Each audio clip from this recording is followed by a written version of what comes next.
Shankar news bioscope में आप सबों का स्वागत है। बड़ी खबर आ रही है। जेएमएम ने अभी थोड़ी देर पहले ही अपनी तीसरी सूची जारी कर दी है और इसके साथ ही बताया जा रहा है कि प्रत्याशियों की संख्या अब 41 हो गई, यानी 41 हो गई। इससे पहले 35 प्रत्याशियों की सूची जारी की गई थी और अभी 5 लोगों के नामों का ऐलान कर दिया गया है, जिसमें सबसे अहम और चर्चित नाम चमरा लिंडा का है। चमरा लिंडा का नाम इसलिए चर्चित है क्योंकि बिशुनपुर से अब उन्हें टिकट मिला है। इससे पहले लोकसभा चुनाव में वो बागी बन गए थे और इसके बाद से लगातार इस बात को लेकर कयास लगाए जा रहे थे कि चमरा लिंडा अगर बागी बन गया है तो क्या उन्हें विधानसभा चुनाव के दरमियान टिकट मिलेगा या नहीं। हालांकि आपको बता दें कि 4 दिनों पहले ही चमरा लिंडा ने मुख्यमंत्री हेमंत सोरेन से मुलाकात की थी और लगता है उस वक्त के बाद से जेएमएम इस बात को लेकर मंथन कर रही थी। उनके साथ साथ सिसई से जिग्गा सुसारन होरो, जो पूर्व विधायक भी हैं, वर्तमान में भी विधायक हैं। खूंटी से स्नेहलता कंडुलना को टिकट दिया गया है। चक्रधरपुर से सुखराम उरांव और गोमिया से जोगेंद्र प्रसाद, जो पूर्व विधायक रह चुके हैं, उन्हें टिकट दिया गया है। तो ज्यादा जानकारी के लिए इस वक्त हमारे साथ हमारे वरिष्ठ सहयोगी राकेश रंजन जी हैं। राकेश जी, 5 उम्मीदवारों की सूची जेएमएम ने जारी कर दी है। यह सबसे पहले 35 उम्मीदवारों की लिस्ट जारी हुई थी। उसके बाद फिर रांची सीट के लिए प्रत्याशी की घोषणा हुई। महुआ मांझी को यहां से टिकट मिला और अब 5 प्रत्याशियों की लिस्ट जो है, अब तीसरी लिस्ट आ गई है और इसी के साथ 41 प्रत्याशी अब जेएमएम के हो चुके हैं। तो अब ये देखना है कि 41 से अब एक और ज्यादा होता है या 41 से उनका आखिरी रहता है, ये देखना दिलचस्प होगा। फिलहाल जो आप कह रहे हैं और जो मैं कैंडिडेट लिस्ट देख रहा हूं, उसमें सबसे जो दिलचस्प है वो विशनपुर से चमरा लिंडा की उम्मीदवारी है। इसलिए है क्योंकि चमरा लिंडा जो है वो लोकसभा चुनाव के दौरान जो है वो कांग्रेस प्रत्याशी के खिलाफ निर्दलीय चुनाव लड़ गए थे और इसकी वजह से उन्हें पार्टी से निलंबित कर दिया गया था। जबकि इसी तरह की गलती के लिए लोबिन हेम्ब्रम को जो है वो पार्टी से निष्कासित किया गया था।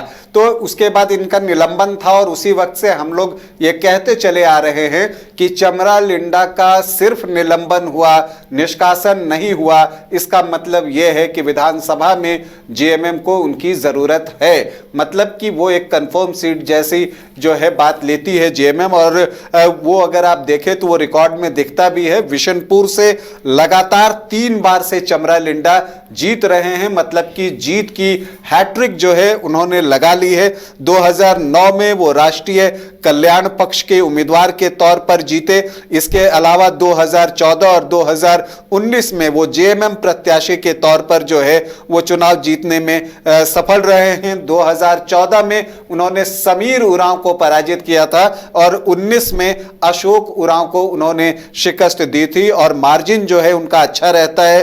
अगर हम बात करें 2019 में तो 17,000 से अधिक वोटों से जीते थे और 2014 में लगभग 11,000 वोटों से जीते थे। इस बार वहां से बीजेपी के प्रत्याशी जो हैं वो समीर उरांव ही हैं। तो अब एक दिलचस्प मुकाबला यहां देखने को मिलेगा। और अगर आप यहां पर लोकसभा चुनाव के अंतर्गत जो वोट पड़े थे विशनपुर में उसे देखें तो वो बहुत दिलचस्प है। तब कांग्रेस को विशनपुर से 77,895 वोट मिले थे, जबकि बीजेपी को 63,076 वोट और चमरा लिंडा जो कि निर्दलीय लड़ रहे थे उन्हें विशनपुर में सिर्फ 13,276 वोट मिले थे। मतलब कि जो जेएमएम कांग्रेस का वोट था वो पूरी तरह से कांग्रेस की तरफ शिफ्ट हो गया था और जो चमरा लिंडा के समर्थक थे 13,000 वही इनके पास जो है वो रह गए थे। तो अब चूंकि वो जेएमएम के टिकट पर चुनाव लड़ेंगे, गठबंधन के उम्मीदवार होंगे, इंडिया ब्लॉक के उम्मीदवार होंगे, तो एक मजबूत दावेदारी वो पेश करेंगे। और अब विशनपुर का जो चुनाव है वो बहुत दिलचस्प हो गया है उदय। बिल्कुल, विशनपुर का चुनाव दिलचस्प हो गया है और अब जो कहा जा सकता है कि 2 पुराने प्रतिद्वंदी आपस में भिड़ते हुए नजर आएंगे। समीर उरांव और चमरा लिंडा के बीच बेहद दिलचस्प मुकाबला होगा। इसके अलावा राकेश जी, और सीटों की बात की जाए तो देखिए, जिग्गा सुसारन होरो को भी होल्ड पर रखा गया था। ऐसा लग रहा था कि जेएमएम कई मामलों पर, कई समीकरणों पर विचार कर रही थी। इसी तरह से सुखराम उरांव जो वर्तमान में विधायक हैं उनका भी टिकट होल्ड पर रख दिया गया था। और ये भी अपने आप में बताता है कि बाद में जेएमएम इस निष्कर्ष पर पहुंची है कि शायद इनसे बेहतर कैंडिडेट कोई और नहीं होगा। देखिए, सिसई में जिगा सुसारन होरो को लेकर कई तरह की बातें आ रही थी। कुछ जो है वहां पर लोकल लेवल पर कुछ विरोध भी था इनके नाम का, वो भी चीजें सामने आई थी। लेकिन ऐसा लग रहा था चूंकि पिछली बार इनका जो मार्जिन था ना वो बहुत बड़ा था, 38,418 वोट से ये 2019 में जीते थे और उन्होंने दिनेश उरांव को पराजित किया था जो उस समय विधानसभा के स्पीकर थे। तो सिसई से इसलिए आप देखेंगे कि जिगा सुसारन होरो को एक बार फिर से टिकट दिया गया है। हालांकि दिनेश उरांव ने उन्हें 2014 में जो है वो पराजित किया था और इसके अलावा गीता श्री उरांव ने जो है उन्हें 2009 में शिकस्त दी थी, तब वो तीसरे पोजीशन पर थे। और दिलचस्प ये है कि सिसई से इस बार जो है अरुण उरांव जो है वो आपको कैंडिडेट होंगे। तो ये एक दिलचस्प मुकाबला सिसई में देखने को मिलेगा क्योंकि कैंडिडेट इस बार बीजेपी ने भी यहां पर स्ट्रांग दे दिया है। और जब यहां पर अरुण उरांव चुनाव लड़ेंगे अब तो ये देखना दिलचस्प होगा कि लोग किस तरह से उनके समर्थन में आते हैं। ऐसे भी कार्तिक उरांव फैमिली से उनका संबंध हुआ है, तो उनके प्रति जो है लोगों का झुकाव कैसा है वो देखना होगा। और ये एक सीट है आपको सिसई की सीट जिस पर कि हम सबकी निगाहें जो है वो लगी रहेंगी कि यहाँ किस तरह से वोटों का जो है इधर उधर जाता है और क्या जिगा सुसारन होरो जो हैं क्या उसी तरह का प्रदर्शन जो है वो एक बार फिर से कर पाते हैं या नहीं कर पाते, ये देखना एक दिलचस्प होगा। और क्योंकि अगर आप देखें कि ये जो एक सीट है इस पर बीजेपी को भी पहले जो है वो जीत मिलती रही है। आप देखिए यहां से दिनेश उरांव जीतने में सफल रहे हैं, समीर उरांव जीते हैं, दिनेश उरांव भी फिर 2000 में भी जीते थे। तो अगर आप देखें पिछले 5 चुनाव की बात करें तो 3 बार जो है वो बीजेपी ने जीता है। समीर उरांव नहीं जीती, उस समय जो है गीताश्री उरांव जीती थी। तो अगर आप देखें तो आपको यहां पर 3 बार बीजेपी, 1 बार कांग्रेस और 1 बार जेएमएम दिखता है। तो जब यहां पर लड़ाई जो है ये होती थी आपको कि BJP versus JMM versus Congress, तब बीजेपी का पलड़ा जो है वो भारी रहता था। लेकिन चूंकि जेएमएम और कांग्रेस का जब से गठबंधन हुआ है इस क्षेत्र में ये गठबंधन काफी मजबूत हो गया है। हालांकि इस बार बीजेपी ने भी मजबूत कैंडिडेट दिया है और जेएलकेएम ने भी सुशील टोप्पो को अपना यहां से प्रत्याशी बनाया है। तो यहां पर भी मुकाबला जो है वो आपको नजदीकी देखने को मिल सकता है और इस मुकाबले पर भी सबकी निगाहें होंगी। चक्रधरपुर की आपने बात की तो सुखराम उरांव को टिकट दिया गया और उनका मुकाबला क्योंकि जेएमएम से ही पहले शशिभूषण समड़ विधायक रह चुके हैं, उनसे मुकाबला होना है क्योंकि बीजेपी के टिकट पर शशिभूषण समड़ अब चुनाव मैदान में होंगे। या चक्रधरपुर की सीट एक ऐसी सीट है जिस पर बीजेपी और जेएमएम के बीच जो है वो संघर्ष देखते हुए हम चले आ रहे हैं। और अगर हम 2000 से भी अगर हम बात करें तो 3 बार जेएमएम इस सीट को जीतने में सफल रहा है, तो 2 बार जो है बीजेपी को भी ये सीट मिली है। 2000 में चुमू उरांव बीजेपी के थे, उन्होंने ये सीट जीती थी और 2009 में लक्ष्मण गिलुआ ने ये सीट जीती थी, जबकि सुखराम उरांव 2005 और 2019 में जीतने में सफल रहे। और 2014 में जो है शशिभूषण समझ जो है उन्होंने इस सीट को जेएमएम कैंडिडेट के तौर पर जीता था। अब जो है शशिभूषण समझ जो हैं वो बीजेपी कैंडिडेट के रूप में यहां से चुनाव लड़ेंगे। तो ये देखना दिलचस्प होगा कि यहां का चुनाव किस तरह का होता है। क्योंकि देखिए अब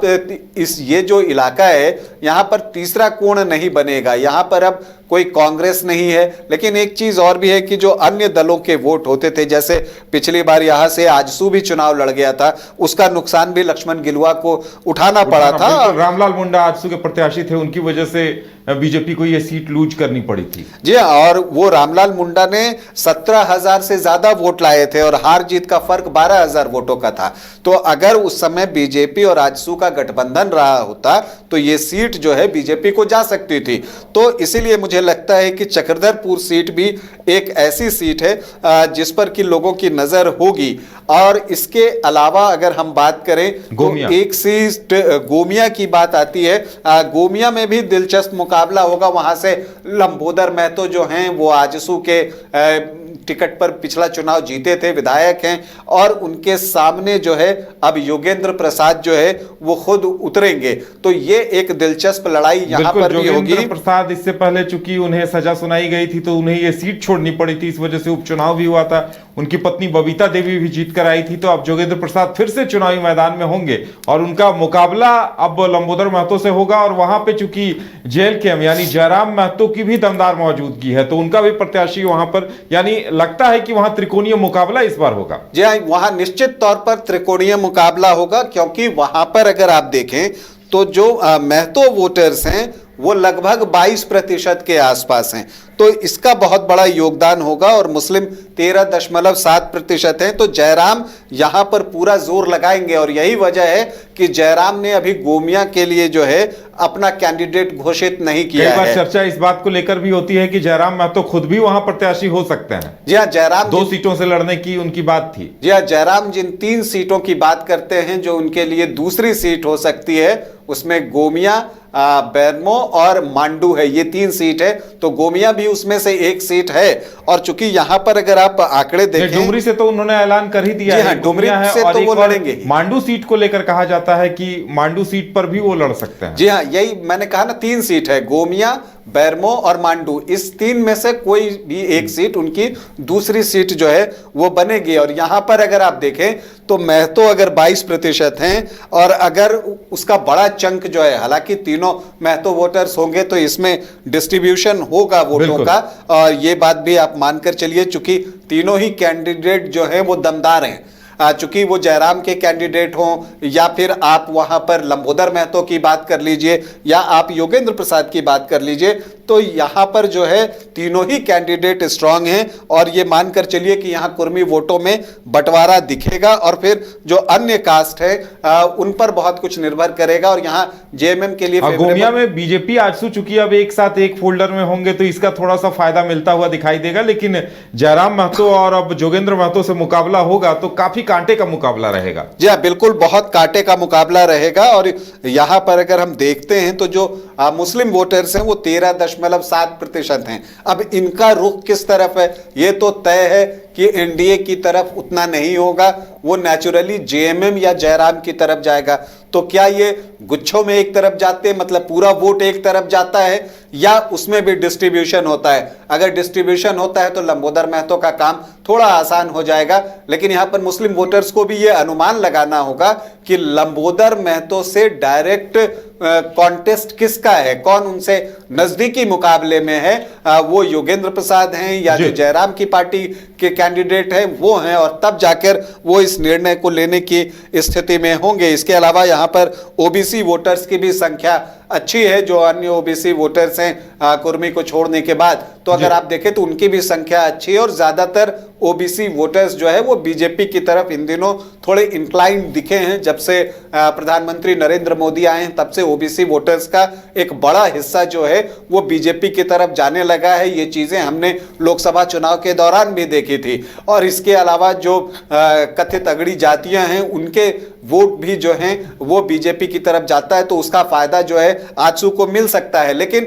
अगर आप देखें कि यहां पर जो कैंडिडेट हैं योगेंद्र प्रसाद, लंबोदर महतो और जो भी जयराम की पार्टी से आते हैं, मुकाबला त्रिकोणीय होगा।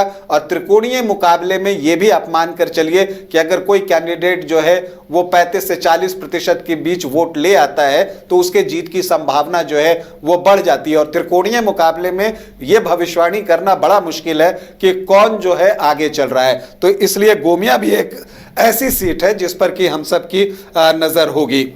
बिल्कुल राकेश जी, इसके साथ हम जो 5वीं और अंतिम सीट है उसकी बात करें तो वो सीट खूंटी है। और देखिए यहाँ जेएमएम की एक बड़ी रणनीतिक जीत नजर आती है, क्योंकि खूंटी सीट पर अमूमन अब तक कांग्रेस अपने प्रत्याशी उतारती आई है, लेकिन अब कांग्रेस से ये सीट जेएमएम ने ले ली है लगता है, और अब वहां पे स्नेहलता कंडूलना को अपना उम्मीदवार बनाया है। जी हाँ, ये बड़ा ही दिलचस्प है। पिछली बार यहां से सुशील पाहन जो है वो जेएमएम के टिकट पर चुनाव लड़े थे, लेकिन इस बार जो है उन्हें टिकट नहीं मिला है। वैसे ये सीट जो है नीलकंठ सिंह मुंडा की सीट रही है और वो लगातार यहाँ से जीतते रहे हैं। अगर हम देखें तो 2000 से लेके 2019 तक वो अपराजेय रहे हैं, अजेय रहे हैं, मतलब कि 5 चुनाव उन्होंने लगातार जीते हैं। और नीलकंठ सिंह मुंडा इस बार जीत का छक्का लगाना चाहेंगे, सिक्सर लगाना चाहेंगे। दूसरी तरफ अगर आप स्नेहलता कंडूलना की बात करें तो कोई चुनावी राजनीति में उतरने का उनका ये पहला अनुभव नहीं होगा। 2014 में ये बहुजन मुक्ति पार्टी से जो है चुनाव लड़ चुकी हैं, लेकिन तब जो है वो रेस में कहीं नहीं थी। अब नेचुरली जब वो जेएमएम के टिकट पर यहाँ से चुनाव लड़ेंगे तो एक वो कॉन्टेस्ट वहां पर देने की स्थिति में होंगी। एक दिलचस्प बात और है उदय कि दयामनी बारला ने कांग्रेस ज्वाइन किया था और उन्हें उम्मीद थी कि शायद खूंटी से उनका भी नाम आ सकता है।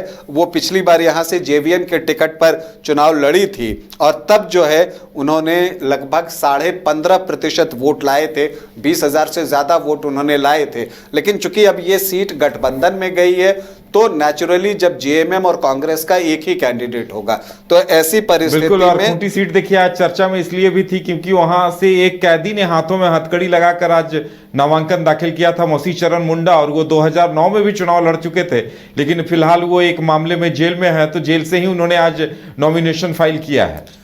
और खूंटी की लड़ाई अक्सर दिलचस्प होती है और खूंटी में अगर आप देखें तो बीजेपी का जो है वो दबदबा आपको दिखेगा। अगर आप 1985 से देखें तो बीजेपी ने 5 बार यहाँ से जीत हासिल की है और कांग्रेस ने 3 बार यहाँ से जीत हासिल की है। और पिछले 5 बार की बात करें तो 5-0 से बीजेपी यहाँ पर लीड करता हुआ दिख रहा है। और दिलचस्प ये है कि ये जो स्नेहलता कंडूलना है वो नीलकंठ सिंह मुंडा को कितना कॉन्टेस्ट दे पाती हैं, उनके खिलाफ किस तरह से वो चुनाव लड़ती हैं, इस पर बहुत कुछ निर्भर करेगा। हालांकि यहाँ पर क्रिश्चियन वोटर्स की संख्या आपको ज़्यादा दिखती है तो अब ये भी एक देखना होगा। और मैं ये देखना चाहता हूँ कि और कौन कौन से कैंडिडेट यहाँ पर आते हैं।